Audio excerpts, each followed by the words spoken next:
All right, everybody, welcome back, and we'll get started on this next chapter, Chapter 7. And I thought I would start Chapter 7 by not only giving you the title, so Chapter 7, which is about work and energy, but also putting my chart here to say, okay, what have we been doing so far? And if I were to put maybe like position on an x-axis, and then velocity, and then acceleration, and then net force, and then the net force coming from the sum of all the forces, I would say that in the first couple of chapters, I guess it was chapters 1, 2, and 3, we had what we would call describing motion. We said what is position, and then the definition of velocity, how they're connected, then acceleration and its definition and how it's connection. And then for the next 3 chapters, 4, 5, and 6, we've been working, and I think you guys are still working on 6, but we've been working on this, that Newton's second law says once you get the net force, if you divide it by its mass, you'll get the acceleration. Or the other way around, you get the acceleration, you multiply by mass, you get the net force. And then, maybe better to written with a one-directional arrowhead, is the way you get the net force is you add up all the individual forces. And so I've been doing that free body diagram and say, okay, here's a free body diagram. And if you look at this kind of this chain of events, you could start with a bunch of forces, from there get net force, from there get acceleration, and from there get velocity, and from that get position. Well, here's where things change a little bit, because this chapter introduces you to a principle of conservation of energy. And it allows you to get to velocities without going through this chain of events. And that's what I want you to keep in mind, that this is kind of an alternative approach to getting velocity. And so it's another tool in our toolbox. It's like, okay, if you drop something, how fast is it going? And one answer to that has been saying, well, let's look at the force due to gravity, its weight. And from that, maybe add in an air resistance or some other force to get the net force. From that, get the acceleration, and from that, get the velocity. But as you're going to see, another very powerful tool are these conservational principles. And so we're about to shift gears, significantly. And instead of looking at Newton's laws of motion, his 3 laws of motion, we're going to also look at the 3 conservational principles: conservation of energy, conservation of linear momentum, conservation of angular momentum.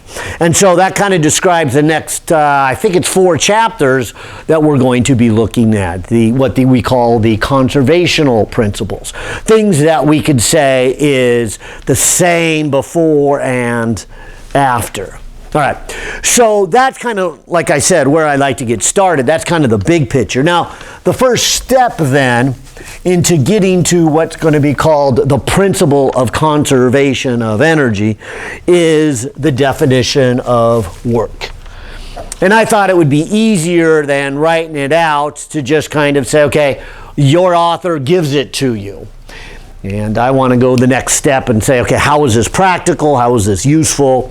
So here is the definition. The work done on a system by a constant force, notice it said constant force, I want to keep that in mind, is the product, okay, so we're going to multiply 2 things, of the component of the force in the direction of motion. Did you catch that? It's a component of the force. So it's not necessarily the total force.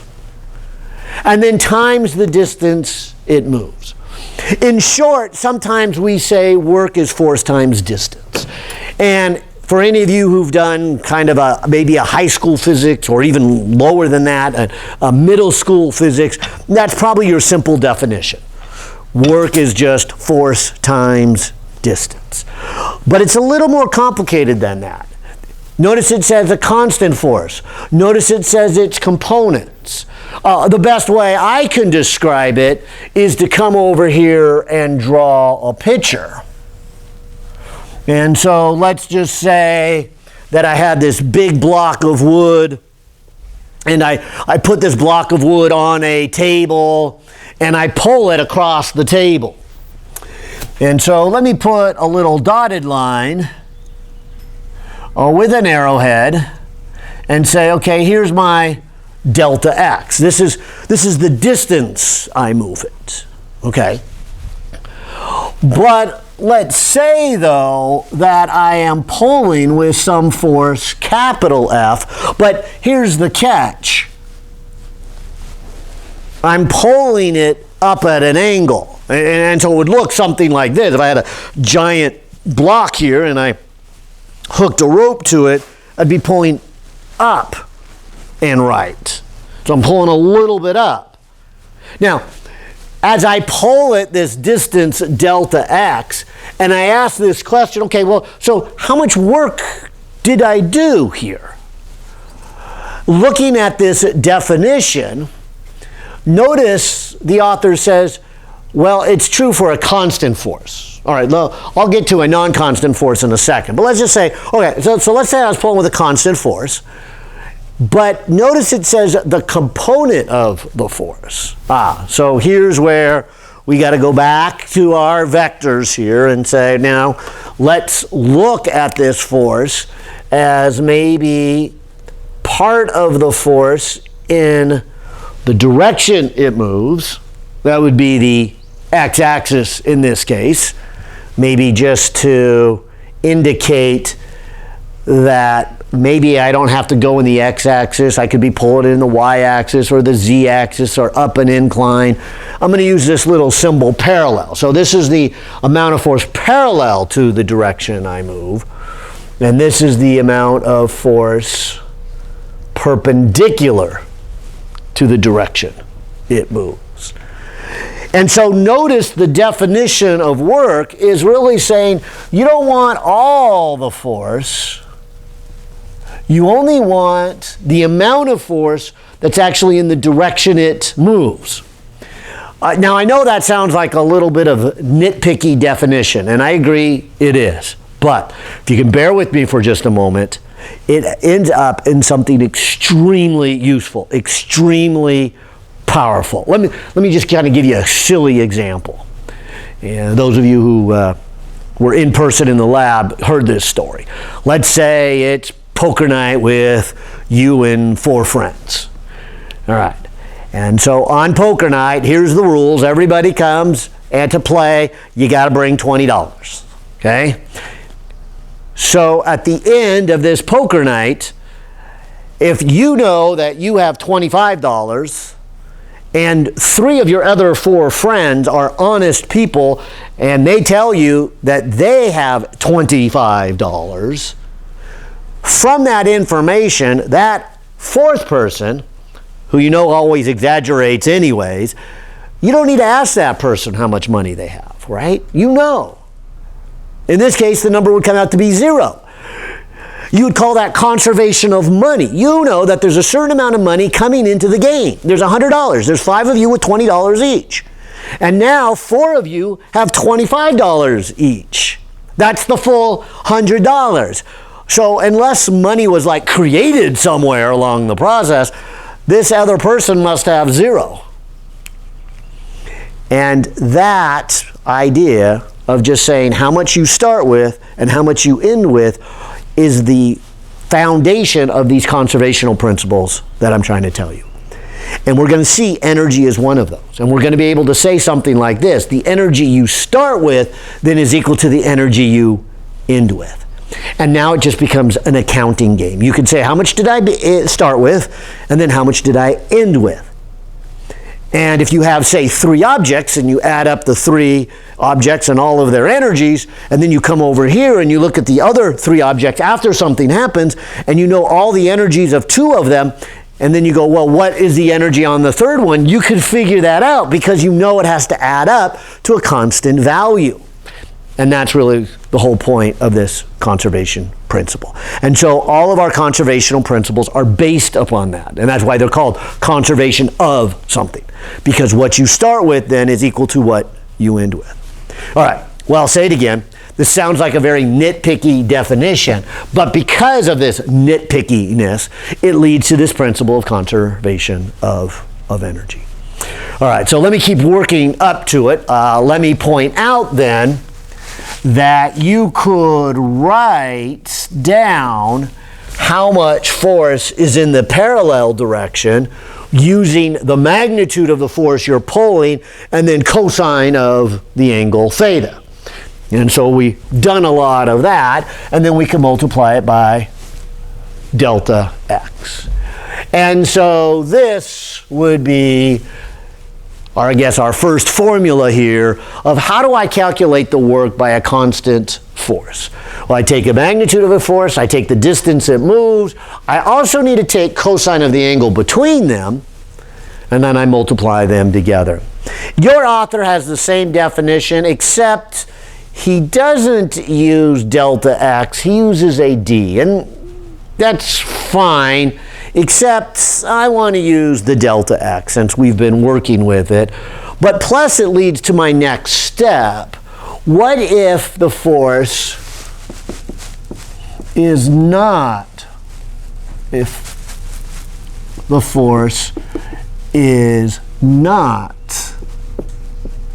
a constant value? Oh, what would happen then? And I would argue something to this effect, that if the force was changing, let's not look at the whole motion for a moment. Let's just look at a very, very small amount of motion.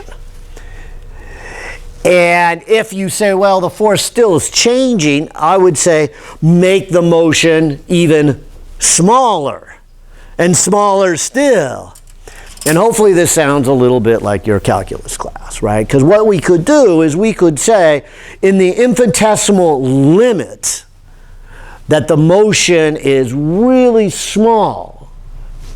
I'll say a millimeter, and if that's not small enough, I'll say a micrometer, and if that's not small enough, I'll say a nanometer. But take that distance small enough, you could then argue that a little bit of work, and so let me say work, and then I'll put down here little.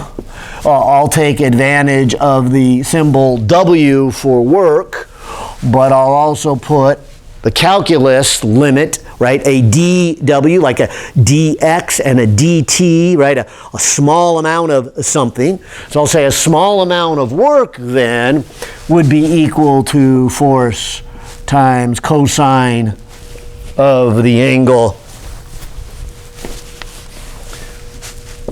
times a little bit of distance. Let me check my pen here. I think. Trying to decide if I just left some water on the board or if my pen needs more ink, but I don't think it does. I think I'm okay. Let me keep going here. Because then, to get the total amount of work, I would say add up all the little pieces of work. And maybe this is worth reminding you, the antiderivative, right? This integral dx, if you remember from your calculus class, meant sum up a bunch of delta x's in the limit that delta x goes to 0. So when I make this comment, let's do a little bit of work and then add them all up to get the total work. That should be the go-to symbol. Add them up. That means integrate or antiderivative. And so what we come up with, hopefully, is kind of two different thoughts for our definition here of work. In the first case, where we have a constant force and a constant angle, and that'll be most of the time, I'll just say it's force times the angle between them times how far did it travel. That's the easiest case. For the cases where the force varies, I guess I'm going to have to integrate this. And so there'll be a force and a cosine theta, and then a little dx. And so those will be our two options. And so this is if f is equal to a constant. And I suppose I should point out this would be true all the time, even if f's a constant, because if you were to pull this out, and you could do that if f's a constant, you could then just get the delta x. I guess I'm also implying the angle isn't changing also. And so this equation is a subset of the more general one. And so like you've seen with all of our calculus problems, we have a little bit of calculus, but most of the time we do this. And that's kind of the game of this level here of class, is to say, well, we'll try to work in as much calculus as possible so you get the bigger feel of the physical world, but yet it's going to be tough enough just to stick to the normal stuff. All right, well, again, I know you're probably still asking, I know I would be, okay, so that's the definition of work, all right, why is that helpful? Well, like I said, it's because of this principle of conservation of energy. You will see here, after I do a couple of steps of math, that using this definition is very, very powerful here. And I'll begin by saying, let's look at Newton's second law here for starters. So if I were to put on the board net force is equal to mass times acceleration, okay, and then take this one step further and integrate both sides,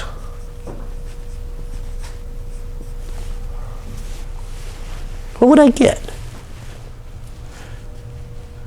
Well, you begin to see that this whole idea of work begins to show up here. And I would then maybe say, well, let's look over here on the left-hand side of the equation.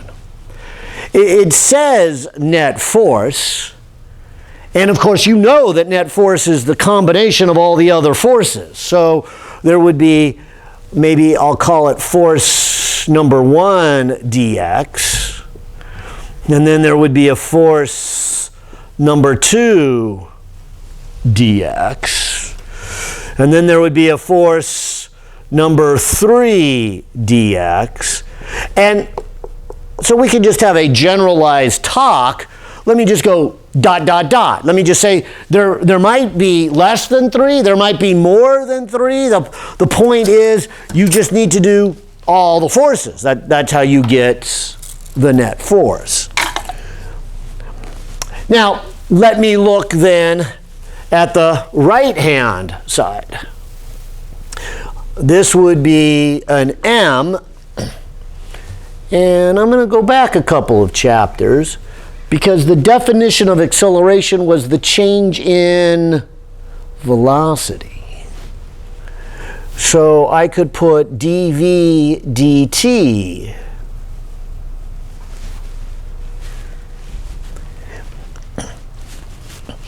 and a couple of very interesting things happen. Why don't I focus on the right-hand side first and group these together right here? Because a dx over a dt, this is how position changes with time. This is velocity. So this would be m, and I'll put v for velocity, dv. Yeah.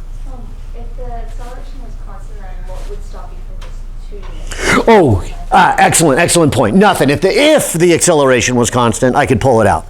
And I'll point out that, kind of like I did back here, if the force is a constant, I could pull it out and I would get this. I would say that if the acceleration is constant, I would pull it out and I would get, something. But what I would get would be a special case. If I don't treat it as a constant, which I didn't, then I get the more general case, the case that would be true whether I have constant acceleration or not. And actually, I'm glad you said that, because here's coming back, and I guess I got rid of that little chart up here. But if you remember when I started, I said here's position, here's velocity, here's acceleration, here's net force. And I said you could get to velocity by doing this, but you can also get there by working with energy. And if we only had constant forces, and if we only had constant acceleration, this is not that hard. So I would say what I'm showing you now is not much value added. Where it's very value added is what if the acceleration is changing. See, if it's changing, then as the force is changing, you have to integrate the acceleration to get velocity. And that's a harder step, and you have to integrate it with respect to time. What you will hopefully see in a few moments is I'm going to do the integration right now for you, so we won't ever have to do it again. And it would be true for a non-constant acceleration, and that's what I'll say as we kind of get to the grand finale, that using energy is a much nicer approach, especially if you don't have constant acceleration. And so if somebody's just asking for velocity, and if you have a non-constant force with a non-constant acceleration, using Newton's laws is a tough problem. Energy, it's an easy problem. So that's why we have this second tool, if you will. And so I'm glad you're pointing that out, because you see it right here. I am not treating the A as a constant. I've left it as a derivative and rearranged it. And by rearranging it, I can actually then solve it. Because I think you can see here, now I will say that I'll take the mass of the object as a constant, so I'll pull it out. And maybe I'll ask for your guys' help, because I know the calculus can always be a little bit of a challenging for you. What is the integral of v dv? And maybe I should say, if I put up here, what is the integral of x dx? And so I'm hoping you see that even though I've changed some symbols here, in your math class, you would have said this is just x squared over 2, right? You raise the power of the exponent by 1 and then divide by that new exponent. So that's how you do an integration. And I'm going to do exactly the same thing. The only thing I'm going to point out, though, is in your math class, you were treating x as just a stand-in variable. You didn't mean x as position, you just meant any variable. And now we are using x's only for position. So I don't want to use it here, I want to use these here. And so I'm going to use this same idea, but please don't confuse what you did in your math class where you did this dummy variable, where you just said this is an abstract variable. And so this becomes v squared over 2. And that's the neat thing about it, regardless of what the acceleration is. Now, I should be careful with my limits, if you will. If we don't put any limits, then we have to say plus a constant. We've done that a few times. But for us, it's going to be a little nicer to do a definite integral. And so I will put in the limits from some initial to some final speed. And let's see what we have so far. What we are saying so far is that the right-hand side is connected to the velocity. That's why when I started this discussion, what I'm erasing now is I said that this is going to be an alternative way of figuring out the velocity of something.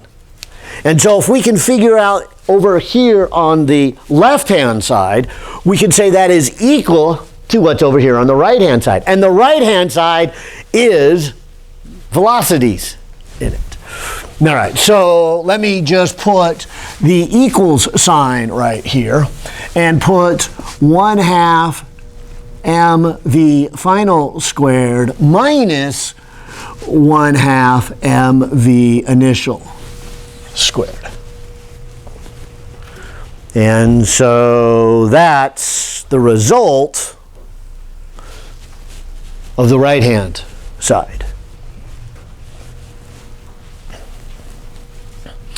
Now, all this other stuff, we still have a lot to talk about here. But I hope you're seeing what this really is the net work, isn't it? Remember we said the work is force times distance? And in this case, I put net force, so there'd be a little work by the first force and a little bit of work done by the second force and a little bit of work done by the third force and however many I have here. So for a moment, let me just call this net work. That is the work, our definition of work, by all these forces. And so if you stand back here, what you're saying here is if we look at all the different forces and we think about them not as a net force, but as a net work, again, little different approach. Hopefully the same thing is we're going to get to a velocity here, is we would say this is connected to the change in, and I'm going to use a fancy word here, kinetic energy. And so we're going to call this quantity right here a kinetic energy. And so this would be what we might call the change in kinetic energy, where kinetic energy is this 1/2 mv, whoops, and let me just say v squared, and then we can put either initial or a final to say, okay, this is the final kinetic energy, and then this is the initial. And I would say at this point we're kind of halfway to the main point I want to get in this chapter, which is the principle of conservation of energy. We call this the work-energy theorem, and basically what it says is if there is positive work done on an object, notice then the final speed has to be bigger than the initial speed. So positive work means it goes faster. We'll look at negative work. If we did negative work, wouldn't that mean that this number here has to be bigger than this number? So that means it slowed down. That means the final speed is less than the initial speed. And how about zero net work? Well, zero net work would mean the final speed and the initial speed are the same. And so you've heard me say it a few times. I'll say it again. We're going to read the math here. What is this math saying? And basically it's saying here is what is useful about this new thing called work and energy is the net work is equal to the change in kinetic energy. We call it, again, the work-energy theorem. Now, it's going to become more powerful when we get to the main piece of this. So why don't we start working with the other side? But before I do that, I should pause and say, all right, for the first time I've used this phrase energy that fits in here with work. What are the units? So if I had a constant force, this is how I would calculate the work. Now that I'm using this phrase energy, and I'm using the word kinetic energy, kinetic means motion, okay, so something that's moving, and it makes sense, it's got a velocity in there, equals this 1/2 mv squared. If we talk just about the units, what would it be? Okay, so what are the units for force? Okay, good, newtons. What are the units for distance? Meters. Now, you might say, well, isn't a newton a kilogram meter per second squared? Yeah, sure. If you want to look at it that way, that's fine. And now you're multiplying by another meter, so that means it would come out to be meters squared. Okay. And so these would be our base units. And like a newton, we use them so much, we group it all together and give it its own little name, and so these are called joules. And so work, and for that matter energy, are measured in this unit called a joule. Watch, you'll see it again when I talk about the kinetic energy. Mass. Mass would be in kilograms. And speed or velocity would be meters per second. So if I square it, that would be meters squared in the numerator and seconds squared in the denominator. So again, it's the same units. And so all of our energies will be measured in joules, and that's what's new to us, this whole idea of the principle of energy, work in energy, the principle of conservation of energy, and then the units. The units are in joules. And so if we're talking about forces, which we have been for the last 3 chapters, we did newtons at every force. If it was a frictional force, it was measured in newtons. If it was a gravitational force, we measured it in newtons. Didn't matter what the force was, it was always measured in newtons. And I'm going to say the same thing here. The energy, no matter what kind of energy it is, we're going to talk about quite a few here today. And this is our first one, the kinetic energy. It's measured in joules. So this is our units for energy, kinetic energy, measured in joules. All right, now maybe we need to get to the harder side of this, because let's look at these individual forces. And maybe we should look at them one by one. One kind of force we might have here is the force due to gravity. We'll see that a lot. We've already seen it, so let's talk more about this force of gravity. Another one we've dealt with is friction. So maybe we should talk in general about this force of friction. You know, one we haven't talked about, but really we ought to talk about this, is what about the force from a spring or something that's elastic? Now I'll work up to it, but I've brought a couple springs out here purposely. I'll start with this red one, but if I just pull a little bit with this red one, it stretches a little bit. But if I pull real hard, it stretches a lot. And if I pull even more, well, it stretches even more. But as I will soon show you, springs or anything that stretches and that's elastic does not have a constant force. And if it doesn't have a constant force, figuring out how much it makes something accelerate can be really tough if we did it Newton's way.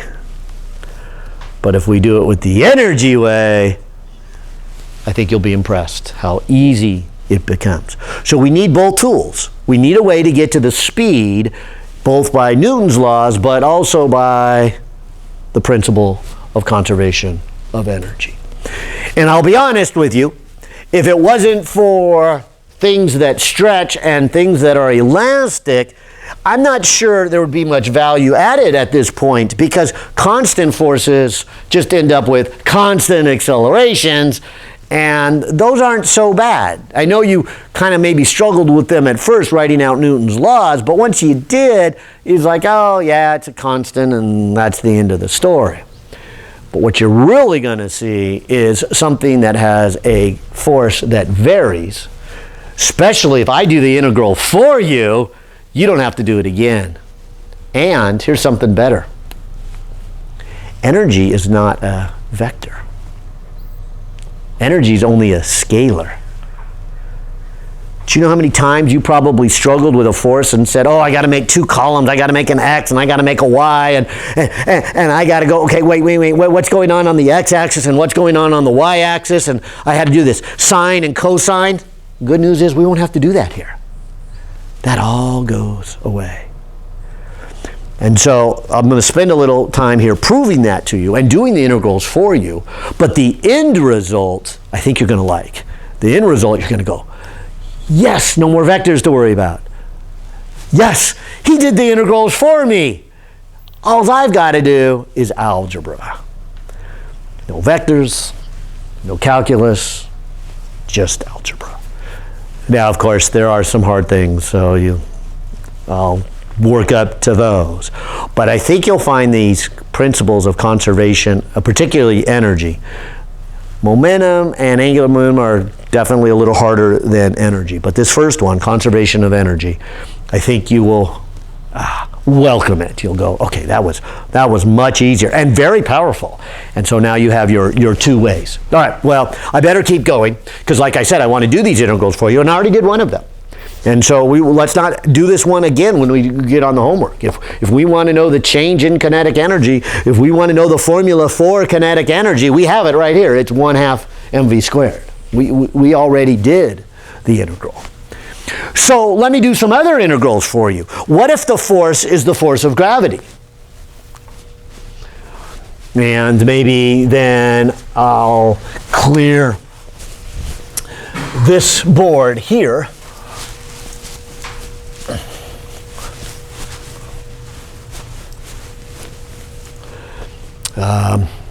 Yeah. And go ahead and say, all right, I'm going to do the work done by gravity. So why don't we just kind of imagine this? I'm going to go ahead and say, let's take my object, and let's say it starts right here. Maybe I'll call that some initial height. Maybe I'll call it y initial. Where does it start? And let's say that I lift it up to here. And so let me call this y final. Now I want to be careful here. Notice I said I lifted it up. And that's fine, but that's not the force I want to work with. It's not the force of me lifting it up that I want to talk about. I want to talk about the force, what if it's gravity? And so if I were to look at the force of gravity, I would say it's downward, right? And so that is mg in a downward direction. But I lifted it up. Until a few moments ago, I had this on the board that the work would be the integral of a little bit of work, which would be the integral of the force times cosine of the angle times dx. Now here where I want to be careful, I said dx, but remember what I meant by the x. I meant the direction it moves. And so it might be better to call this a dy. Okay? Because I'm actually moving it in a vertical direction. And of course, the magnitude of this force is mg. Here's a fun one. What's the angle? Now, gravity is pulling it down. Which way is it moving? Up. What's the angle between those two? So we got one arrow pointing up and one pointing down. Yeah. Is that 180 degrees? So let me put in here cosine of 180 degrees. Cosine of 180 degrees is a negative, so let me put in the negative and pull it out in front. Let me put here mg, And then I'll put here from some initial spot to some final spot dy. And so I will get a negative mgy final minus mgy initial. Oh. No. I was just going to ask around if I moved over here, would you see me, or are you zoomed in? Oh. Because I'm just gonna, yeah. So zoom in about, yeah, one board here. Oh, I'm sorry, I messed up here. I was looking here at Ron. So it would be, let me try that again. So it would be an mgy evaluated from some initial to some final. So when I put this in, it's minus mgy final minus a negative mgy initial. The two negatives make a positive. Now, I know I have more forces to deal with, and I want you to see all of them, because I think I can help you a lot. If I go ahead and I do the integrals now, you won't have to do them later, but this is a good place to pause and begin to see our first main point of conservation of energy here. Because if you'll now allow me to maybe clear off this picture, but keep this in mind, because I want to talk about these other forces. I want to talk about friction. I want to talk about a spring.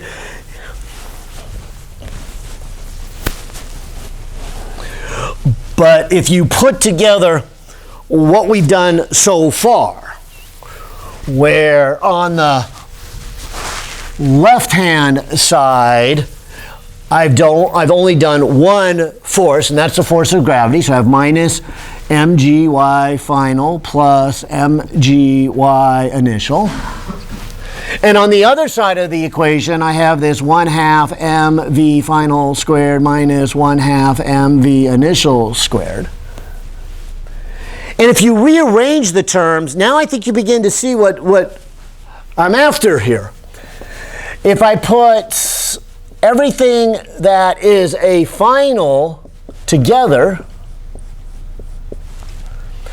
and everything that is an initial together, and you step back and you read what you have what?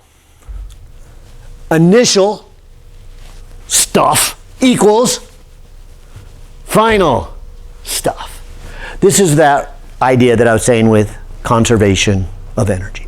We can use the principle of conservation of energy and say that no matter what happens, the energy I start with equals the energy I end with. The only condition is you better make sure you keep track of all the different kinds of energy. Okay? And so, like my beginning story about a bunch of friends playing poker, you're going to look at that and you got to say, okay, I know the total adds up to $100, but I have to make sure I add all the different types of money. There may be paper money and there may be coin money. I got to make sure I include all of them. But if I do include all of them, the total amount of money is conserved. And that's what's going on here. And so here's a situation where you might say, let's refer to each term as an energy. I already mentioned that this will be called the kinetic energies. So this will be the initial and this will be the final kinetic energy. Let's refer to this as a potential energy. And potential energy is a word we will use when we talk about energy that's related to position. And notice that this energy is determined by what? Initial height. And then the final potential energy is determined by the final height. And so it's how much do you have? So if I were to come over here and grab a mass here, how about this 1 kilogram, and I were to put it on the edge of this table, and I were to say, okay, let's call this floor 0, I might say, look, what I have to begin with, my initial. My initial here is saying that I've got a certain amount of potential energy. And I also have a certain amount of kinetic energy, although I think you can even know that the kinetic energy would be 0. And so if I were to start here, and I'll just do a rough number before we jump into some examples, but I've got 1 kilogram times, how about roughly a 10? How about roughly 1 meter? Initial kinetic energy then of 0 because I have 0 motion, and I would start off this by saying, how much energy do I have to start with? And the answer is 10 joules. That's what I have right now is 10 joules. And so what happens then if there's no other forces, and so we'll pretend my hand doesn't count for anything, because I'll put it right at the edge. And so it's right at the edge just enough that if I tapped it, it would fall. And let me not damage it by letting it fall all the way to the ground. But as it is falling, here's my question for you. How much total energy does it have? Or let me talk about you and your 4 buddies playing poker. Halfway through, how much total money do you and your 4 buddies have? It's the same amount, right? During the whole game, there's $100. It may be shifting around. Oh, I won that hand. Oh, you won that hand. I won that hand. And so you're up, you're down. Oh, now I'm down. Now I'm up. And so as the game plays along, there's this shifting of money, but the total is always $100. And so as this thing falls, the total energy is always 10. That's this idea. The total energy doesn't change. Of course, as it falls, maybe halfway down, it has a smaller amount of potential energy because it's at a lower height, but it has gained kinetic energy. And so maybe halfway down, it is 5 and 5. Eventually, when it gets all the way down to the ground, that's 0 height. So that's 0. So how much kinetic energy does it have? And I should say, before it actually hits the ground. Remember, I said this is not the whole story yet. I'm only talking about if there's a force of gravity. And if you let it hit the ground, that's a whole nother force. Okay, so I'm going to hold off on that one. That's what it will do next. But I would say right before it hits the ground, then it would have a kinetic energy of 10 joules. And so if I talk about it right before it hits the ground, I would put in a mass of 1 kilogram. I would say its final speed, then I would say plus 0. And we've got a lot more forces to talk about, but this is the main idea. That couldn't I then get the speed right at the bottom by knowing the initial energies and setting it equal to the final energies? And so I have just said that the starting energies equal the ending energies. And so if I grab my calculator, I can say, well, this side is a 10, multiply by a 2, divide by a 1, and then take the square root. And so I could say that the speed at the bottom is 4.47 meters per second, using this new principle, this principle of conservation of energy. Saying, what is the energy at the start? Set it equal to the energy at the end, knowing it won't change. Like I said, though, the only caveat here is you better make sure you count all the energies. Again, just like your friends. You got to count all the types of money you have out there. So you got to count the paper money and the coin money. Okay? But if you do that, you know the total doesn't change. That's why I brought this silly bowling ball out here. It's kind of a silly, but kind of a fun one to really illustrate. Are you kind of getting this idea of the principle of conservation of energy? Maybe I should turn this off for a moment here. But if I were to pull this to the side here, make sure it doesn't hit anything quite yet, and let it go, and watch it swing back and forth, and if I were to ask, how high does it go here compared to how high it goes here, what would you say? Is it equal?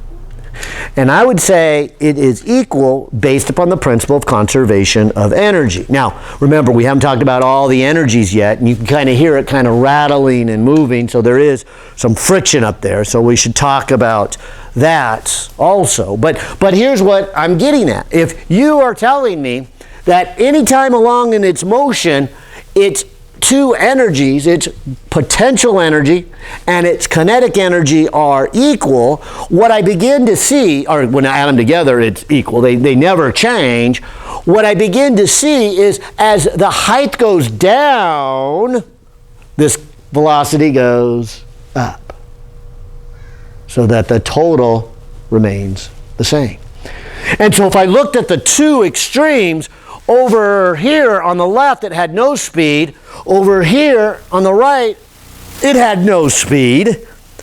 So if they're going to have the same energies, their heights must have been the same on the left and on the right. That would be the argument, that they've got to have the same height. I could ask a different question. I could ask, where in this motion does it have the most speed? Well, again, based on the principle of conservation of energy, hopefully you would say this. You would say, okay, well, to have the most speed, it must have the most kinetic energy. Which it would have the most kinetic energy when it had the least potential energy, because these two have to add up to a constant. And it would have the least when it is at the lowest position.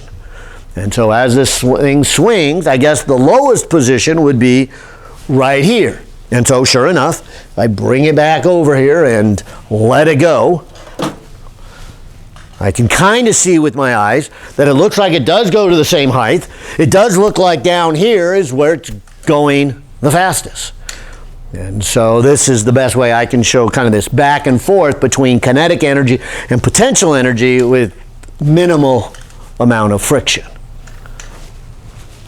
Kind of a fun test is to maybe kind of lean up against something so I don't move. But if I start it here, how high should it be when it comes back? The same height. Same height?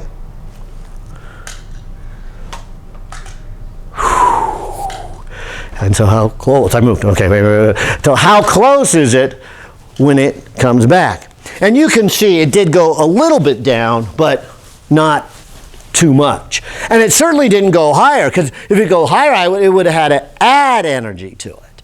The fact that it went lower tells me the energy must have went somewhere else. And as I've alluded to, there's some rubbing, there's some friction up there. So let's talk about that one for a moment here. And so let me push this kind of back out towards the front here of the room. Actually, why don't I just use this board here for a second. Let's talk about one other piece. What if I did the force of friction? And I won't do the air friction as this goes back and forth, but what about the solid rubbing on a solid? What about just something simple as this mass bar sliding across the table? This rubbing. And so as it slides, that would be a kinetic friction. By the way, maybe I should pause here. How much work would be done by a static friction?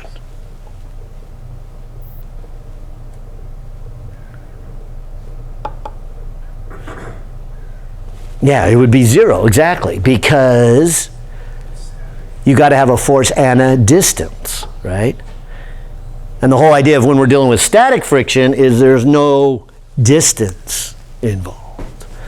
All right, so I'll keep that in mind, that if there's static friction, we don't have to worry about this piece of the puzzle. Okay, but we do have to worry about it if there's some kinetic friction, if there's rubbing going on. And there's usually always a little bit of that going on.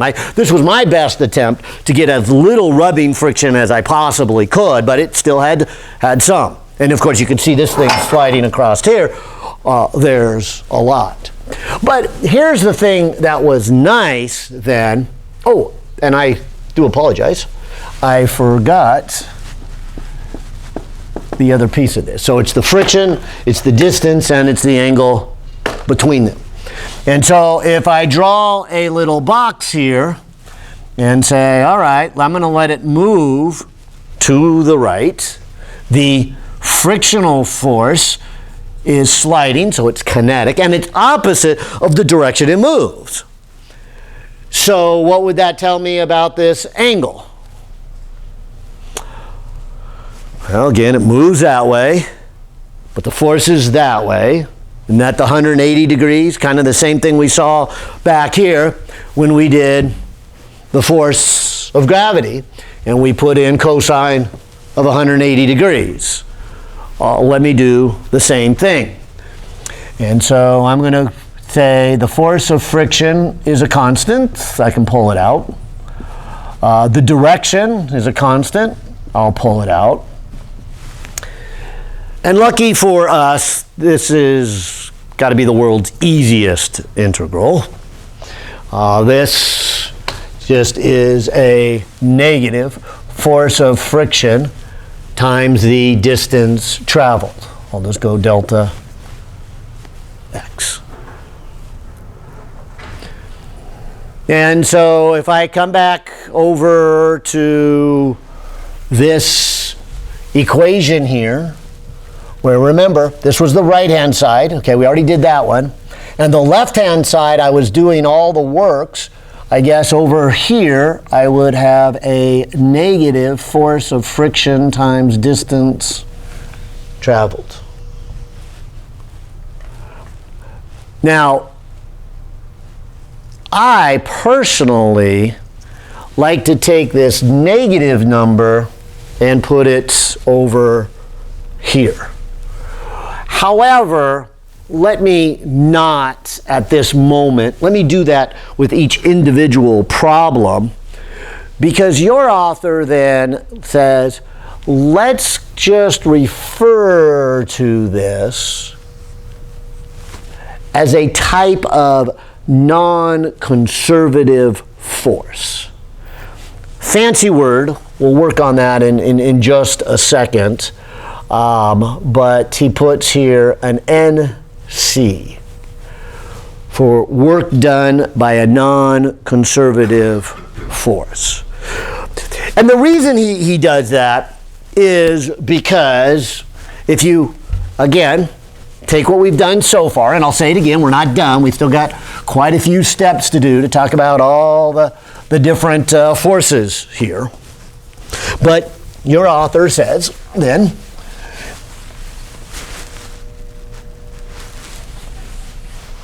and I'll come back to what I just did with the bowling ball. All right, so if you take the initial kinetic energy and the initial potential energy, and then any work done by a non-conservative force, then that's going to then equal the kinetic energy after and the potential energy after.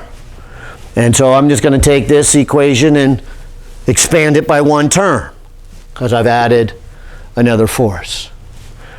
Now, in case you're wondering why your author doesn't do, like I said, move it to the other side over here, so it's a positive number.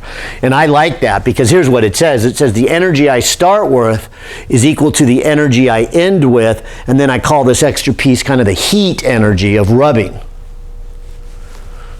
And say, okay, where did that energy go? Well, it went to heat. In fact, this is why I brought this little machine out here. Do you guys know, and it's a little early, we're going to get to this near the end of this semester, the difference between something hot and something cold? So if something's cold, the molecules would be moving, but at a slow rate. So if something rubs, what ends up happening is the molecules on a molecular level are now moving very fast. And so if you imagine this being something cold, then this is something hot. And they're moving a lot faster. And so what we're really saying in this step, without getting down and looking at a microscopic level, is we're saying you're taking some of the energy that was, say, moving the object or gave it its height, and you're making that energy go to the individual molecules and making them bounce around much faster. So it's kind of what we call an internal kinetic energy. Again, that's why I kind of like to put it on this side of the equation and just say it's another type of kinetic energy. It's not a bulk kinetic energy. It's not something where you see the whole object moving, but the individual molecules are moving. Now, I'll say again, you'll watch me do that quite a few times. I'm just going to move it to the other side and call it internal kinetic energy. Okay, call it a heat energy. And so that's what the rubbing does. Now, your author doesn't like to put it over there because what if you had, say, a rope tied to it? Then there could be work done by the tension in that rope. And so that would look like this integral. You would have tension, you would have cosine theta, you would have dx. Let's just say for simplicity, the tension is a constant, the angle is a constant, and then you would have a delta x. And so if there was an outside rope tied to it, you would have a term that looks like this, but whether this term is positive or negative, you can't really decide until you say something about that problem, something about that rope. Is that angle 0 degrees, or is that angle 20 degrees, or is that angle 30 degrees?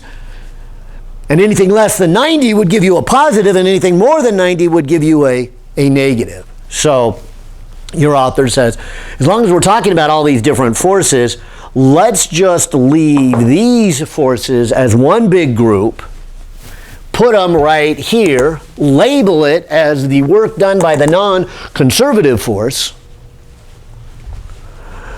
And if it's friction, then this is how we handle it. If it's tension, this is how we handle it. If it's both, then we have both of them. And so he feels that it's better to leave it on this side of the equation than to separate those in two pieces. And some textbooks do it one way and some textbooks do it the other way. They actually separate the two pieces. But I'm gonna follow the lead of your author, and he says, let's just leave this all together. All right, well, we need to do one more. Let's talk now about springs. Or, for that matter, a bungee cord, a rubber band, anything that kind of stretches. And I saved this one purposely for last because it is the hardest one. It's the one we haven't dealt with. It's the one that, as I said, is you're going to be glad we have this technique. You're going to be glad that you don't have to add up all the forces and get a non-constant force, and from that get a non-constant acceleration and try to figure out the speed using forces and acceleration. You're going to say this is much, much better. But to understand that, we have to understand a little bit about the forces from springs. So the whole reason I brought these springs out here was to show you a discovery by a scientist named Hooke, contemporary with Newton. And so Newton and Hooke were the two big famous scientists of their day. And they each have their own discoveries and their own personal differences between each other. But that's another story of their personal lives. But Hooke noticed this. And so let me just look kind of at this red spring for a moment. Let me kind of mark how long the spring is, and I'll call this the natural length of the spring. Just to make a spring, you got to make some kind of material. Okay, in this case, it's just a simple coil, but it could be a rubber band where on a microscopic level, it still has these little coils, things that can stretch out. And so whether it's a rubber band or a bungee cord, or in this case, what you would call a spring, it has a length to it. And what I'm going to do is say that this length is 0. Okay? Because anything that it stretches is then greater than 0. In other words, its natural length is the definition of 0. Because some springs are really long, some are short. In fact, I have a shorter one right here. And so we don't want to be saying, do we need to include the length of the spring? We just want to say, how does it behave as it stretches? So keep in mind, everything is measured from its natural length. And if you put 500 grams on here, what will happen is it will eventually balance, and at that point, you would conclude that the force up from the spring is equal to the weight of the object. And so I'm getting a certain amount of force from this red spring. And then watch what happens if I put more weight, and the same amount of more weight. That just happens to be 500 grams. But notice the same thing. Notice it stretches. This is my way to convince you, if you've never played with springs before, is that the more you stretch them, the more they pull. Their force is not a constant. Their force gets bigger and bigger and bigger the more you stretch it. Well, I'll even do it one more time for you. And so I'll put another one on here.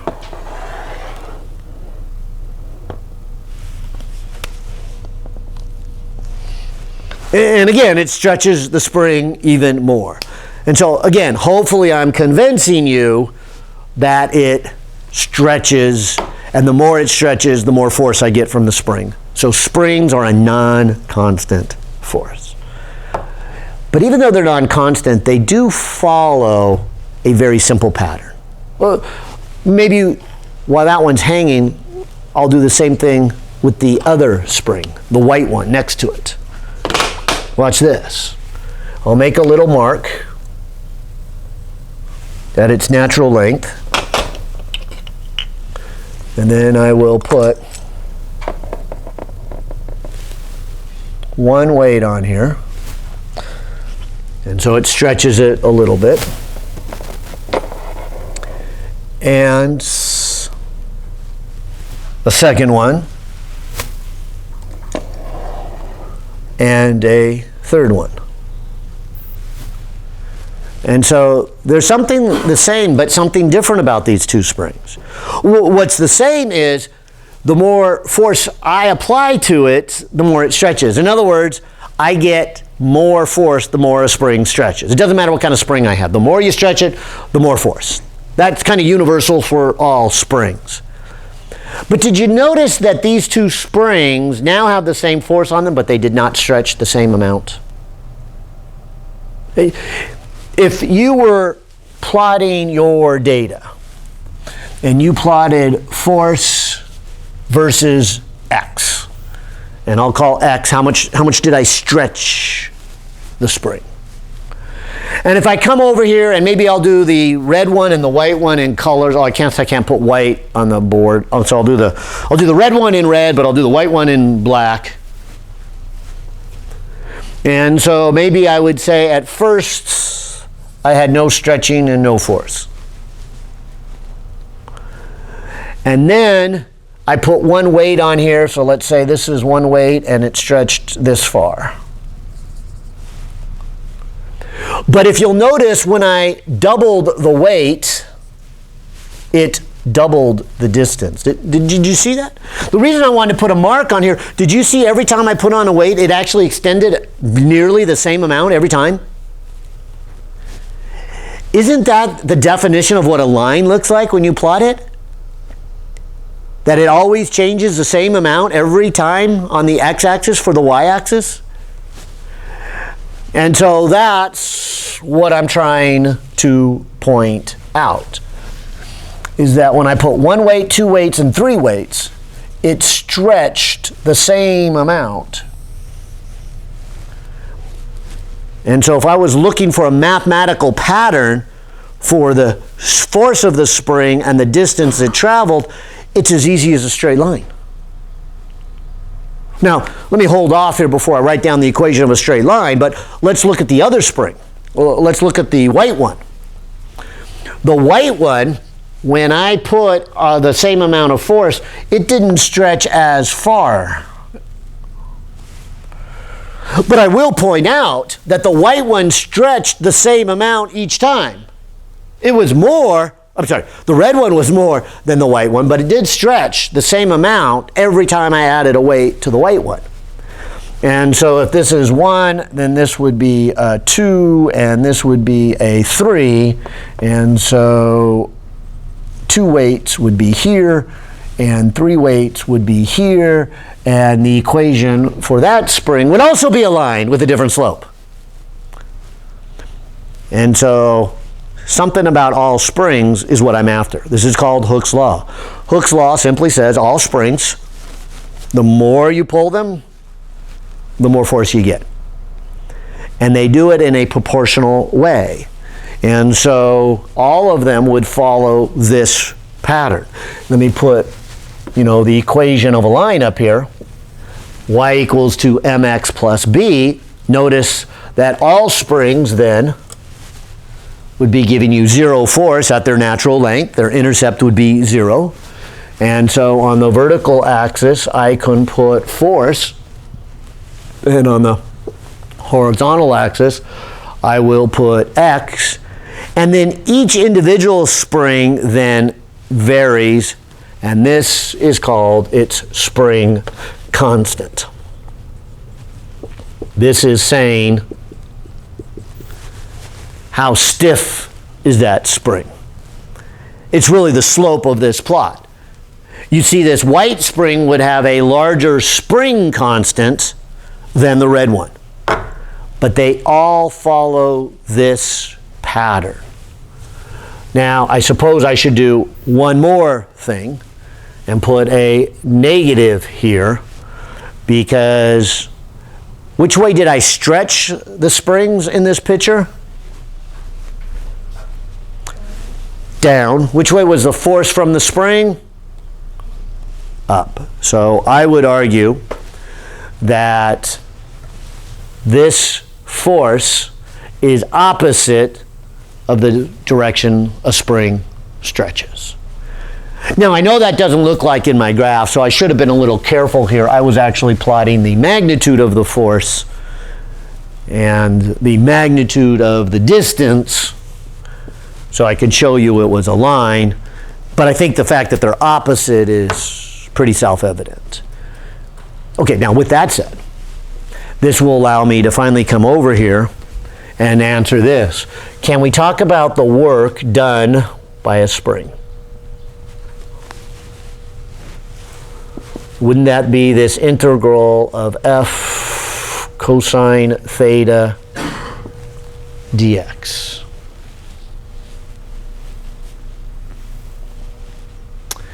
And so this first term, I would say, all right, what direction, or what's the magnitude of the force? Well, that's why I went through Hooke's law right there. So I can put kx. What is their direction? I'm going to put cosine of 180 degrees again. And then I'm going to put a dx. And so imagine, if you will, I did something like this. I'll pick on the blue one. Let's say, well, the blue one's at 0. I want to kind of show you without being at 0. So let me pick on the white one. So this white one is already stretched at some distance. And if it were to stretch more, that means it would have an initial and a final. Well, the final being bigger than the initial. So I could put over here the limits of my integration are some initial to some final. So then what I would have here is a k, and this is the spring constant. This was then cosine of 180 degrees. This is a negative. And then I just have an integral of x dx. I told you we weren't going to do hard integrals in this class, but better still, I was telling you, I'm going to do them all for you right here. So what is the integral of x dx? X squared over 2 from some initial to some final. So this would become a minus 1/2 kx final squared minus a negative 1/2 kx initial squared. And if you let me go ahead and change the two negatives into a positive, and then bring this back over to this middle board, I could leave the positive one on this side of the equation and then move the negative one to the other side. Did you notice that negative one has a final in it? So I have finals on that side and initials on this side. Now I know I've been talking a lot here and I didn't have enough room to do this, you know, as one giant equation. But the grand finale then of all this talking is that it looks like over here on the left-hand side, I have the 1/2 kx initial squared. I have the mgy initial. I have the 1/2 mv initial squared. I even have this minus the force of friction dx. And that's all the stuff on the left-hand side. On the right-hand side, I now have 1/2 kx final squared. I have mgy final. I have 1/2 mv final squared. And of course there are other forces we can talk about, which is why your author says, let's then call this work done by the non-conservative force, and then say we might have other forces, so we'll open up the opportunity for that later on. Let's call this the initial kinetic energy. These have to do with position, so let's call those two the initial potential energy. Maybe a little more accurate, we'll say one of them is the potential energy because of gravity.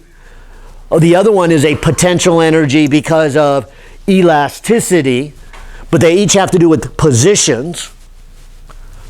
But notice then, this is the energy you start with. It must equal to the energy you end with. And so this will be kinetic energy final, and this will be potential energy final.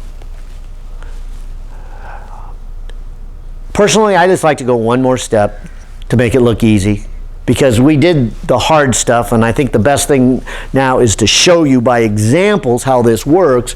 But I like to say this: the energy you start with is equal to the energy you end with. And so it's a good time for our break. There's only one more small little thing to talk about in this chapter, and then I'll do some examples. But would you like to know the answer to all the problems for this new material now that we kind of shift gears into something a little different? Well, you're not saying yes very quickly. Guess you caught on to my game. Oh, good. Someone's saying yes. But really, this is it right here. The energy you start with is equal to the energy you end with. And so now it just becomes, as I said, an algebra game, an accounting game. What I'm going to do is start off my problems, and I'm going to list all the different energies I have and see what I know and what I don't know. I'm going to then set it equal to all the energies I end with, and hopefully there's only one unknown in all of this, and then I can solve it. And most likely that unknown is something like, what's the final speed? And so it's like, okay, I start here with a bunch of initial speeds, initial height, initial stretching of the spring. Something happens and now the spring has a different length or a different stretch to it. Maybe it got shorter, so it went back a little bit towards its natural length, or maybe it stretched out, but this is a new number, and then maybe it went up or down, so this is a new number. But all of that then would tell me what the new speed has to be, because the energy has to be conserved.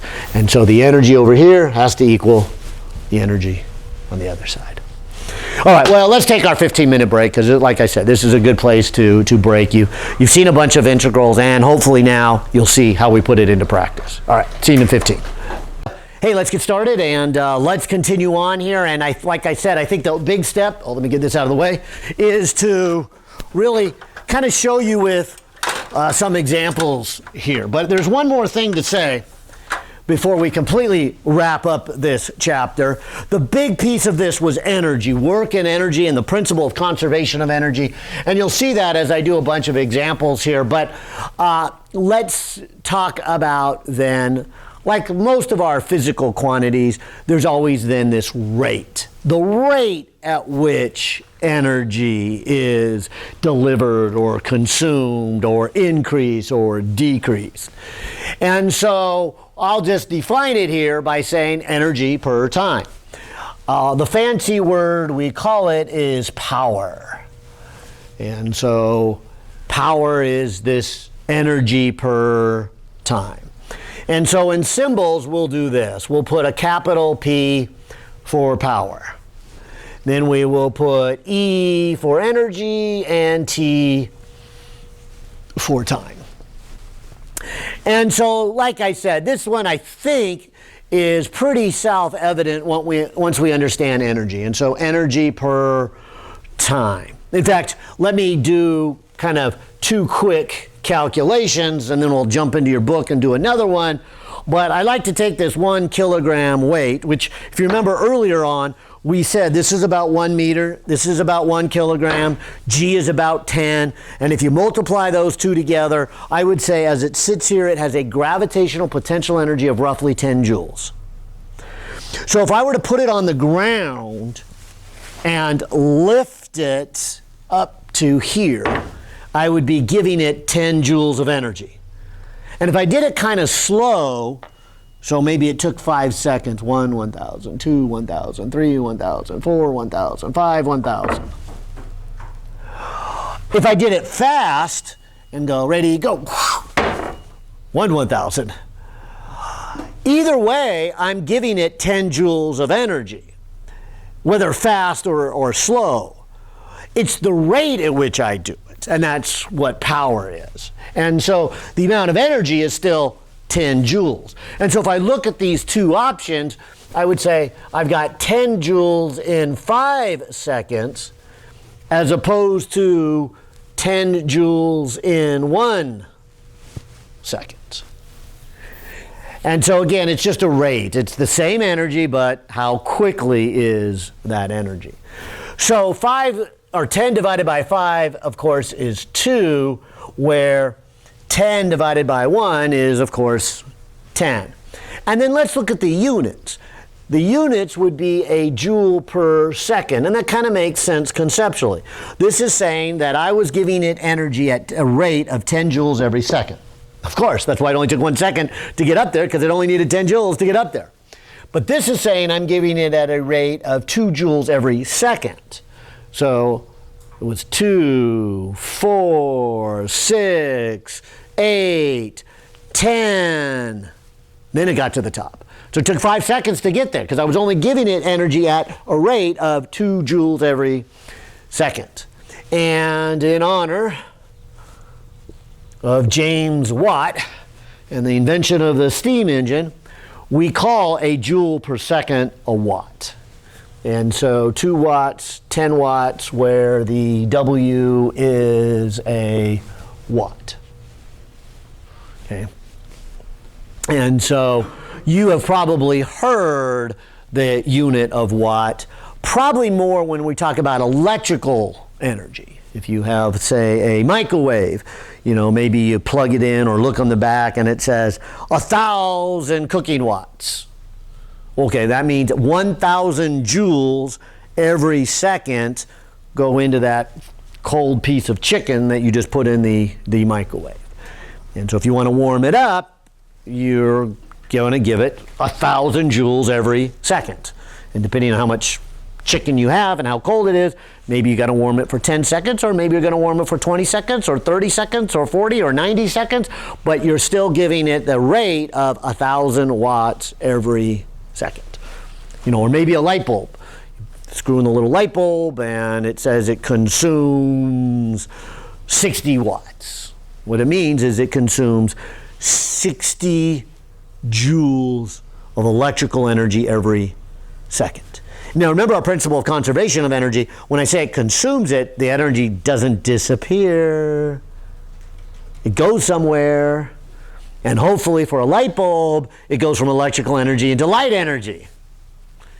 And probably goes into some heat energy also. Not that it was intended, but that's just the nature of the world, and so we create some heat along the way because that heat also created some light, and that's the idea. And so the old-fashioned incandescent bulbs, I think, as you know, create a lot of heat. It's about something like 98% of the energy is heat and only 2% of the energy is light. Fluorescents are better and LEDs are even better still, and so LEDs really don't get that hot because of it. All right, well, with that in mind, I thought maybe as a first example, I would do the same example that your author has, and that is, let's look at example number 11.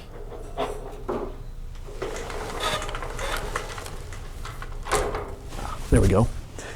In your textbook, and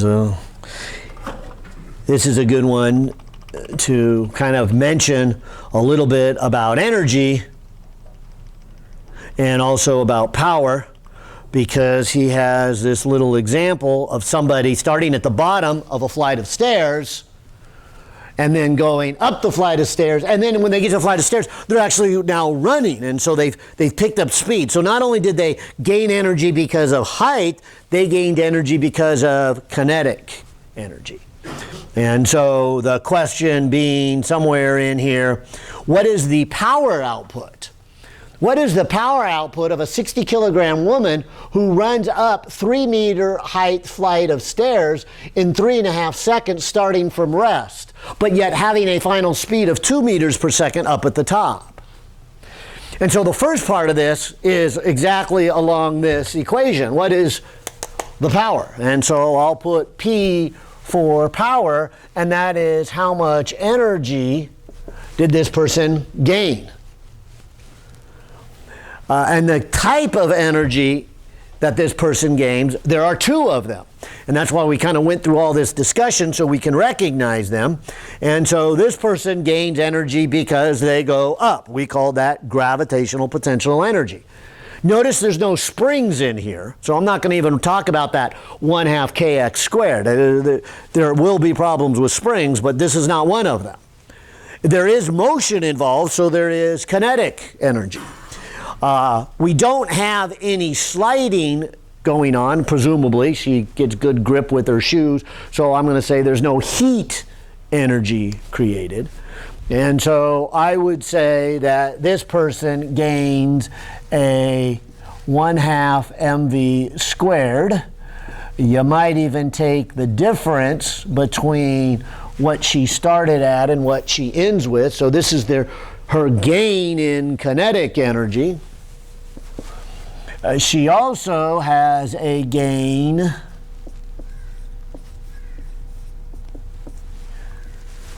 of potential energy, gravitational potential energy, and then she did that in a certain amount of time.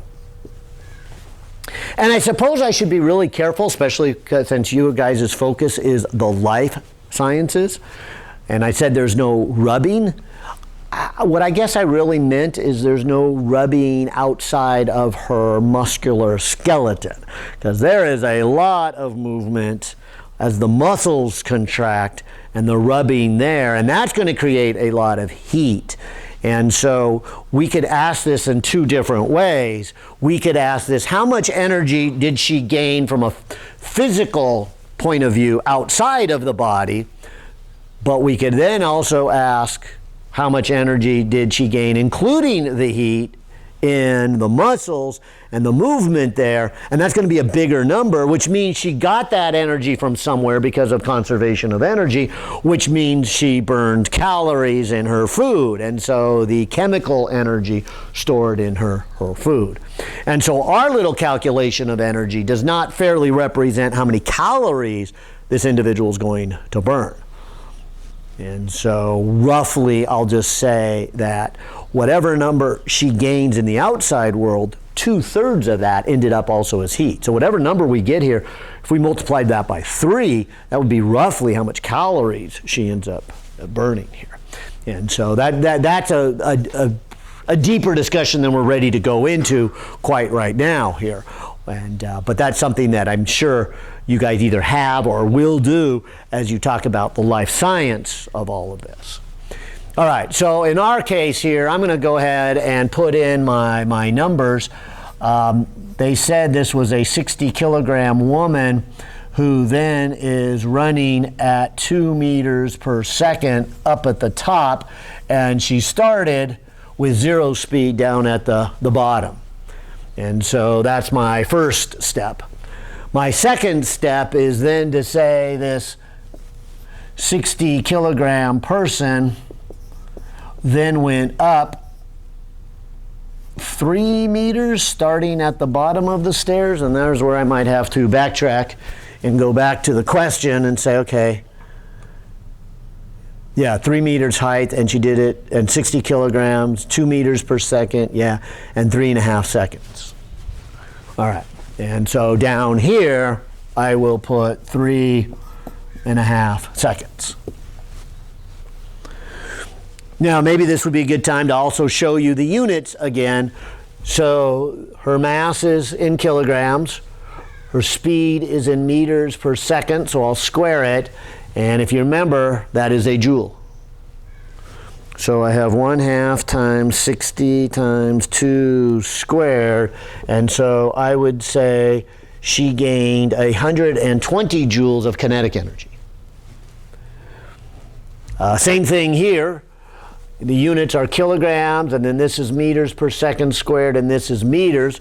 So when you multiply all that out, you've got joules again. All energy should be joules, whether it be kinetic energy, potential energy, or that frictional heat energy we talked about.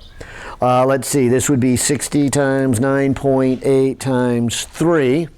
And so she's going to get 1,764 joules of energy from the up the stairs part of this.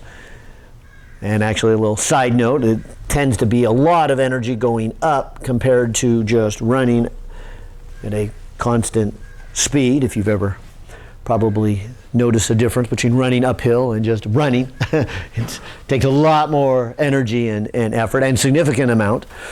But if I now add that together, the total energy is 1,884. And all of that in 3.5 seconds, coming up to be 538, and there's the units of a watt.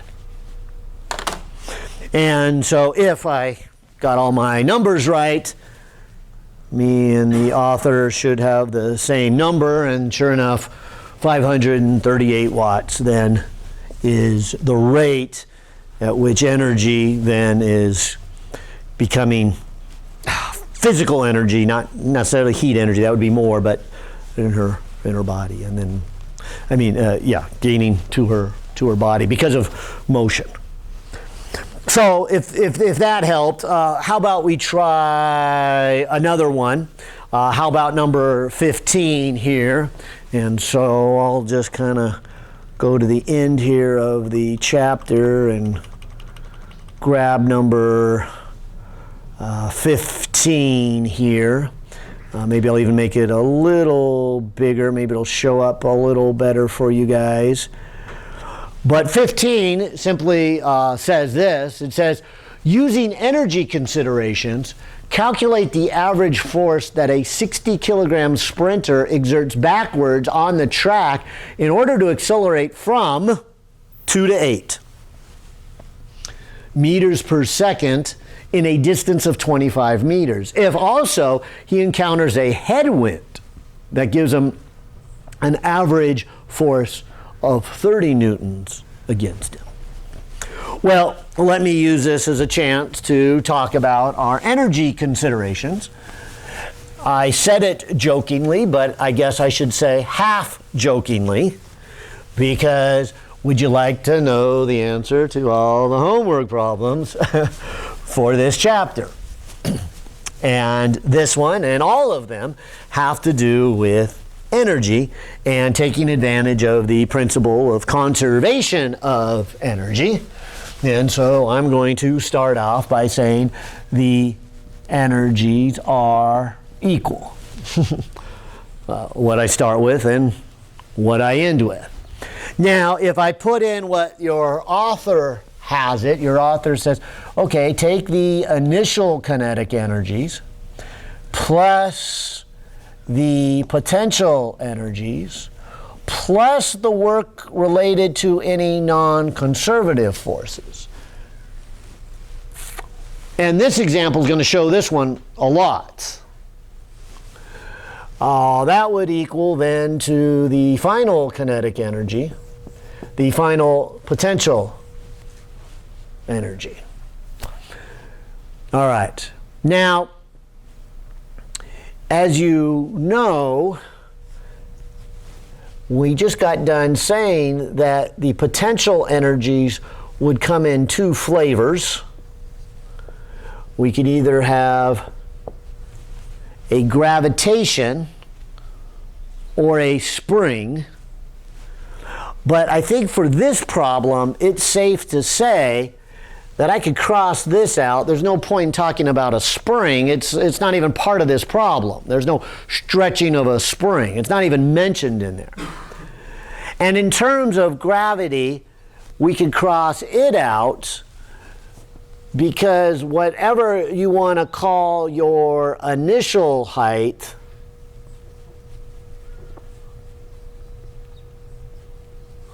we are probably going to call the final height the same thing. And so it's the same number on both sides of the equation. Now, I suppose this would give me an opportunity to comment that you might say, well, doesn't somebody who's sprinting have some height? I mean, obviously their feet are near the ground, but their head is above the ground, maybe by 1.5 meters. Well, I'm going to say that with two things. First of all, this will give me a chance to say a little bit about what we're going to call center of gravity. And so if I have something maybe it looks like this will be my human. And so I've got weight of the upper body and I've got weight of the lower body. But the effect of gravity is as if all of that is at one point. And so even though the object has size to it and some parts are a little higher than the other, we can always pick a magical point called its center of gravity and treat that and say, well, how high is that? So my running person would look something maybe tilted over like this, and I'd say somewhere, and for humans it's right around in the belly button waist area, this is your center of mass. And so yes, some of my mass is taller and some of my mass is lower, but it's the equivalent of all of it being at this magical point. So let me just talk about this magical point. This magical point is the center of mass. The hammer, you can see it also. We've put a little mark here on the hammer where you can kind of balance the hammer and say, all right, then I have gravity pulling this half and gravity pulling this half. Maybe I shouldn't call it half because it's not really half of it. This has got more mass but a shorter distance. And so we're going to have a much longer discussion about center of mass in 2 more chapters from now. But just so that I can use that word, I wanted to say something about that, and said this running person, then, I would have to say probably does have some initial height, but my argument is going to be whatever that height is, so about where their waist is, maybe it's 1 meter, it's going to be the same on both sides. So in other words, as this person runs, as they use their legs, they're not really giving themselves any gravitational potential energy. Just like they're not giving themselves any elastic energy. There's no spring that they're stretching. Maybe you've seen, I've seen some people training down on the tracks, and they have this giant bungee cord hooked to them as they run. And then that's their training and their strength. And what they're doing, instead of running up a hill, they're running against the resistance of a big bungee cord. And again, that's how they train, that's how they get their resistance. But that's not happening here. So if it's okay with you, I want to just kind of cross those out and say that'll happen a lot in these problems, because I want to show you all the energies, but in a given problem, they don't often have all the energies here. Now, clearly, they do have an initial and a final. And in fact, if I rearrange this equation, I could say the work done by the non-conservative forces, and so let's talk about that. There's 2 of them here, would be the change in kinetic energy. You might even heard me use that phrase an hour ago. I said the work energy theorem, right? The change in kinetic energy is then equal to the work done. And in this case, the work is going to come from the legs and the air resistance. And so there's 2 things going on in here. And so just like our potential energy has 2 terms, this can have almost, well, it usually has friction, but then it can also have, as I mentioned an hour ago, it can have tension in there, or in this case, the force from the person's legs. And so that one's going to come into play. So let me go ahead then and maybe pause for a moment from the full equation, and let's just talk about the work done by these 2 other forces, because there would be one that is done by the legs, and then there would be another that's done by the friction. And we did talk a little bit about the friction and just quickly mention some other external force, and here we have it here. Why don't I do the frictional force, because they do say that there is an average frictional force of 30 newtons against him as he runs the 25 meters. So let me call this force of friction cosine theta distance traveled. So the force of friction is 30 newtons. The angle would be 180 degrees, and the distance is 25 meters. And so like we did before with the sliding friction, or the kinetic friction, we got the negative from the cosine of 180 degrees, and then we did the 30 times the 25, and so there is a negative 750 from the resistive force. So again, if I'm running this way, I move that way, but my resistance is that way, right? 180 degrees. So that's why I put in 180 degrees. Now, with my legs, that's a little different, because the force on me, as we talked about with Newton's laws, isn't really from my legs. Remember, my legs push on the ground that way, so that the ground will push me equal and opposite. So the ground is pushing me that way, and I am moving that way. So I would say, to do a calculation of my legs, I would have the force of my legs. I would have cosine of 0 degrees, and then I would have the distance traveled. And so this would be the missing piece that we want to find. What is the force from the legs? The cosine of 0 degrees is 1, and the distance is 25 meters.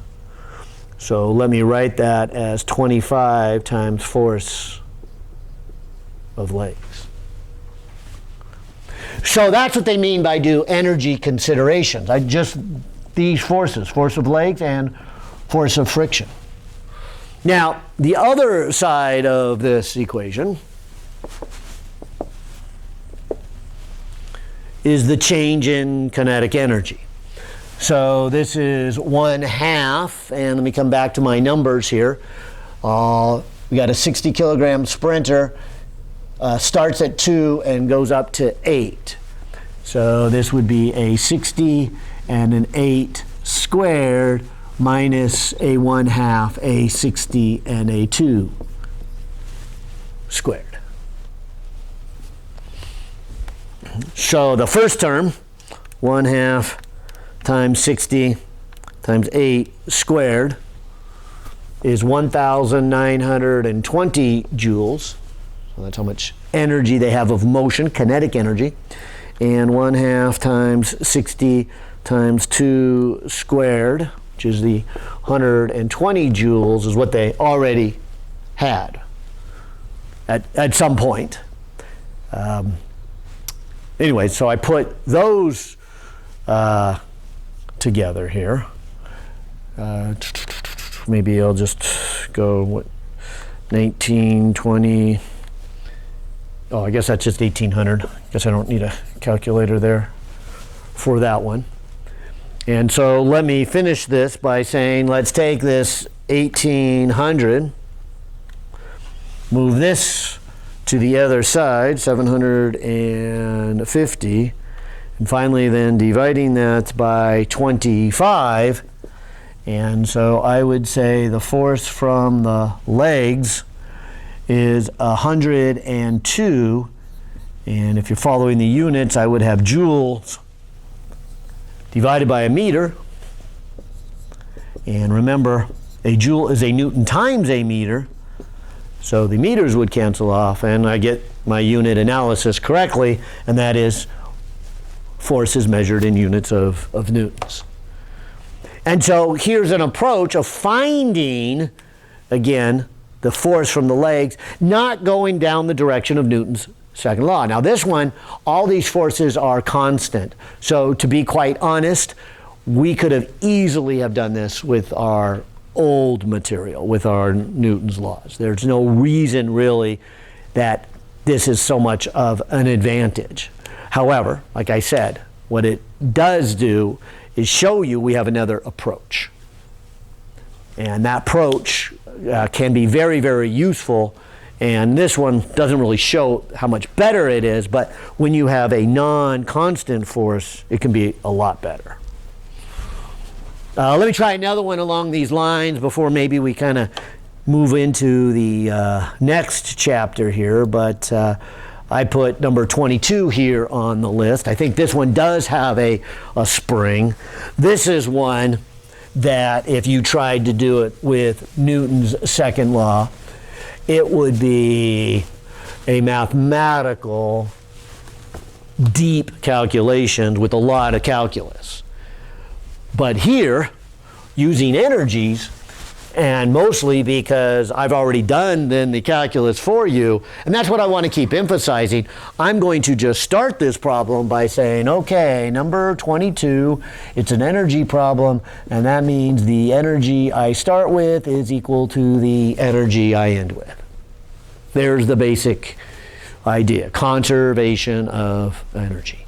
And even if the forces vary, it still works, and in fact, that's the best part. Because then I don't have to worry about Newton's second law. So this says we have a 5 times 10 to the 5 kilogram subway train, and it's brought to stop from a speed of 0.5 meter per second in a 0.4 meters by a large spring bumper at the end of the track. And so maybe drawing a picture of this, maybe I have a railroad track and then I have a subway car or maybe a whole train, but maybe there's the end of the track, and to keep things safe, we put a giant coil spring in there, and so if something's moving, it can bump into it, compress the spring, maybe even shoot it back, but keep it from damaging. And so this is saying that we have this large mass subway train. It's brought to a stop from a speed, so it was going about 0.5 meter per second. It compressed the spring. It looks like 0.4 meters by a large spring. It says, what is the spring constant? And I'm going to start off this equation like all of them, and I'll just say, all right, so I have the potential energy initial. I have the kinetic energy initial. I have the work done by the non-conservative force. That has to equal to the potential energy final and the kinetic energy final. And this will illustrate kind of the same thing, that this will answer all these problems involving energy. It's the principle of conservation of energy. Now, when I look at this one, I can immediately then not worry about that term, the non-conservative force. They didn't give me any friction, and unlike the sprinter problem, I don't have some kind of external forces like a rope tied to it or the sprinter's legs pushing. Okay, I just have the ones I'm used to that are already taken care of, which are the springs, and the spring is in here and gravity is in here, and then the motion. I'll also point out that inside of the potential energy one, there is two types of potential energy. As I said, one has to do with gravity going up and down, and the other has to do with compressing or stretching a spring. Actually, this might be a good time to mention that when I worked out this 1/2 kx squared, I was giving you an analogy of a spring stretching. This problem actually has a spring compressing, but it comes out to be exactly the same. And so I'll just throw that out there and say, look, this is a little different because it's compressing the spring instead of stretching the spring, but my springs can't do that.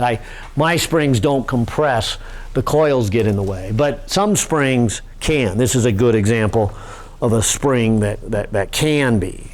It's got a little space between the coils, so you can either compress it or stretch it.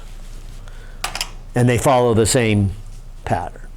So even though this one is compressing, I'm still going to use this 1/2 kx squared. But what I am going to do is just say, kind of like that sprinting one, I don't need to worry about that term, the mgy. Maybe I'll say it shows up also over here.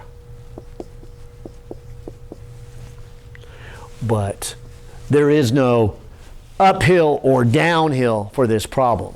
I don't think. I suppose it's possible, that the train tracks are headed uphill and that there's a small uphill distance during this 0.4 meters, but they don't say anything about it, so I'm going to read into this that, it's a level track and it just goes down the track and hits the bumper and bounces off. And so that's why if I take the center of mass, and, trains are pretty tall, so maybe the center of mass is 2 meters up, but whatever it is on this side is the same on the other side. And so that's why I can say those two numbers are the same. Of course, there is some kinetic energies, both starting and ending. And so if I kind of reduce this problem and get rid of all the stuff that is not relevant for this problem, it looks like I have this. I have a 1/2 kx initial squared for the initial potential energy of the spring.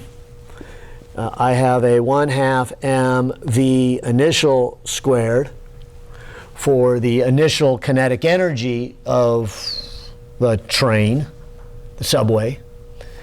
So one here, one here. On this side, I guess I have a 1/2 kx final squared and a 1/2 kx final, 1/2 m final squared over there. And so this one just boils down to a force from a spring and motion. Those are the two energies. Elastic energy and kinetic energy. And maybe that was so obvious that I didn't have to take all these steps. Because once you start practicing these, you'll probably start right here. You'll just say, hey, there's only two energies involved here. One is the spring and one is the kinetic motion. So you write down the 2 before and set it to the 2 after. And so that's all that's going on in this problem. So if you look at this, you can see that the initial distance of the spring is 0. And that probably is worth repeating, because this is the first time we've dealt with springs. Remember, I said during my little show and tell of Hooke's law that the x equals to 0 at the natural length of the spring. So this spring, actually this one's a little easier to work with. This spring, this edge right here, I would call 0. It is not compressed, it is not stretched. And that's the way it would be before the subweight got to it. And so I would say the initial position of the spring is just at its natural relaxed length.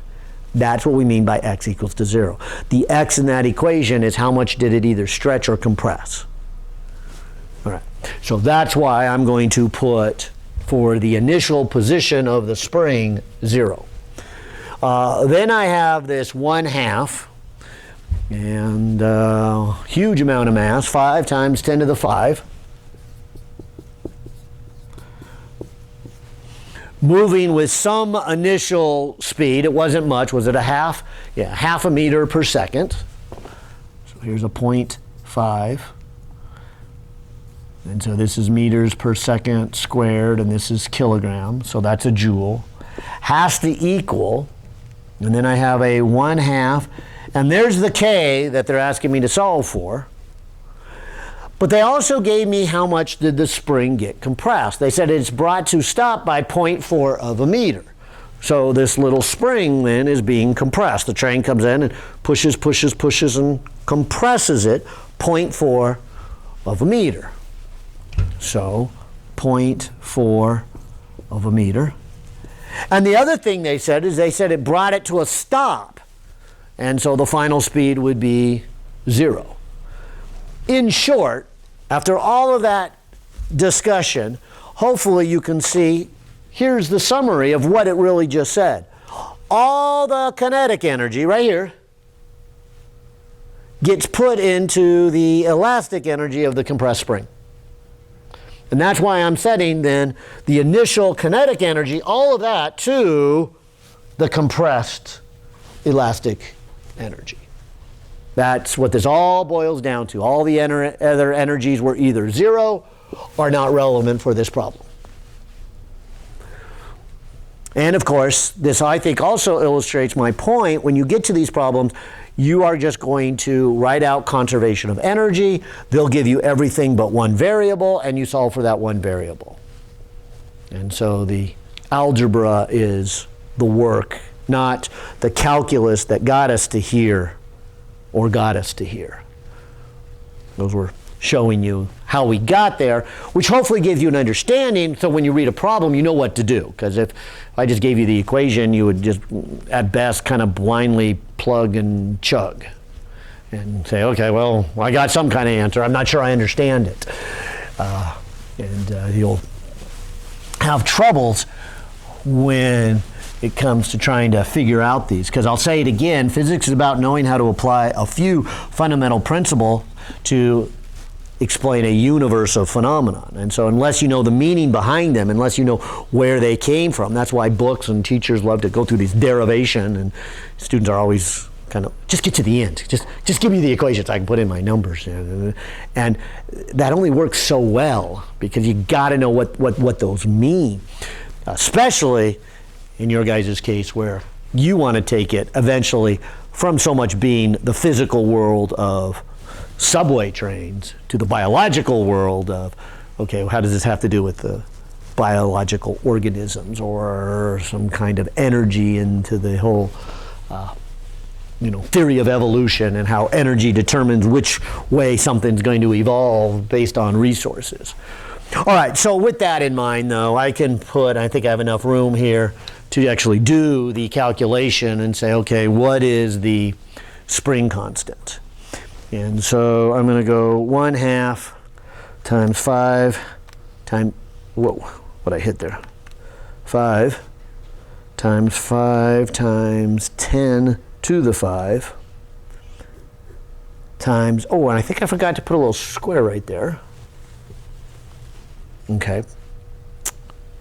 So times 0.5 squared. I'll just hit enter. So that energy I start with is 62,500. Then I will go times 2, then divided by 0.4 squared. And so this should give me a spring constant of 781,000. And I'll mention the units here. But this is what the engineer would be hunting for. It's like, okay, hey, we have subway cars. We want to keep them safe from clashing into the wall. Obviously, if they're going 100 miles an hour, we can't protect that. But the little movement, the unhitching and hooking of all the trains, maybe we can get some kind of big spring anyways. And so what do we need? And so you calculate how big of a spring you need. Now, if you watch the units here, this side over here was a joule, and then I was dividing by a meter squared. Remembering that a joule is a Newton meter, one of the ones downstairs will cancel with the one upstairs, and it looks like we are left with newtons per meter. Which begs the question with our unit analysis, did I do it right? Is that the right unit for the spring constant? And if you remember when we had Hooke's law, I said the force from a spring is kx, or at least the magnitude. So that meant if you took the force and divided it by a distance, you would get the spring constant, which would make the unit a Newton per meter. So the springs we're going to use in lab, you'll see that they'll be like 9 newtons per meter. They'll be labeled on them, 9 newtons per meter. That means if you stretch them 1 meter, they're going to give you a force of 9 newtons. And if you were to stretch them another meter, it'd be another 9, so a total of 18. And so the more you stretch it, the more force you get. You get 9 newtons for every meter that you stretch it. And so I thought this would be a good one to kind of mention the units for the spring constant. Well, there is a bunch more that I would love to do, but maybe I will save those for videos that I will send to you guys.